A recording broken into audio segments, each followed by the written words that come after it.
we are living in the most crowded creative universe in history. There aren't 3 TV networks, there's a billion. There aren't 10 record labels, there's a billion.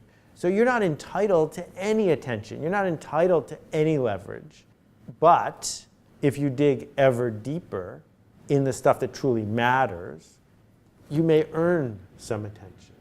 Do you decide what matters, or do you leave it up to the people at home to decide what matters for them? You've certainly heard a lot of this. Oh, yeah. What are things that matter? Well, I think the simplest answer is, would they miss you if you were gone?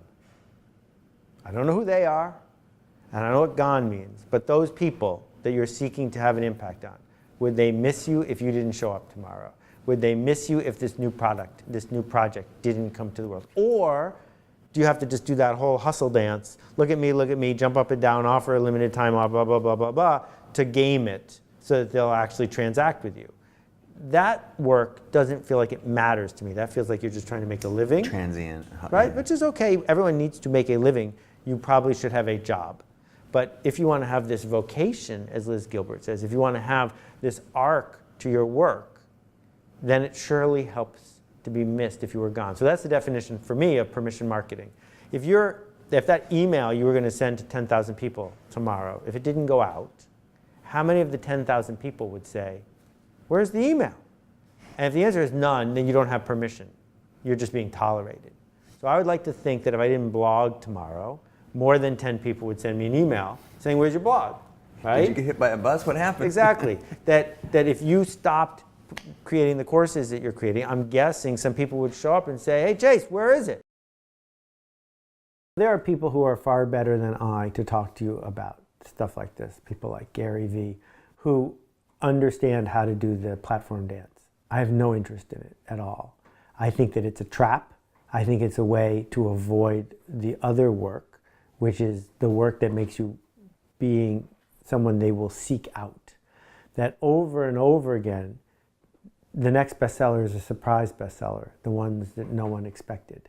That the movie industry spends billions of dollars a year using tried and true platform techniques. And yet, the movies that delight and make enough money are the surprises that didn't follow any of those steps.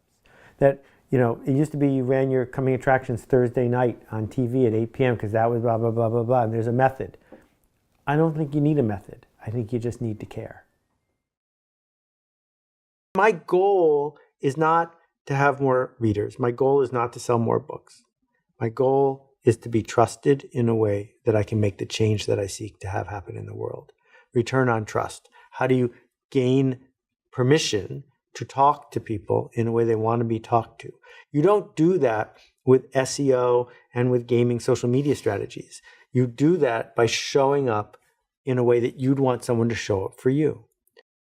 The biggest mistake marketers make over and over again is the hubris of selfishness, the narcissism of, I made this, it was really hard, you should look at me, I own, and you owe me your attention. There's no humility there. There's no generosity there. There's no connection there.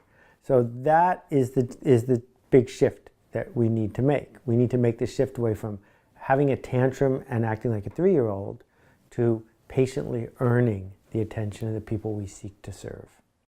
The getting paid money part, it seems to me that I've never found anyone who, in the internet era, who said, I produce something of value and people trust me and I'm having trouble making a living. I've never met anyone in that situation.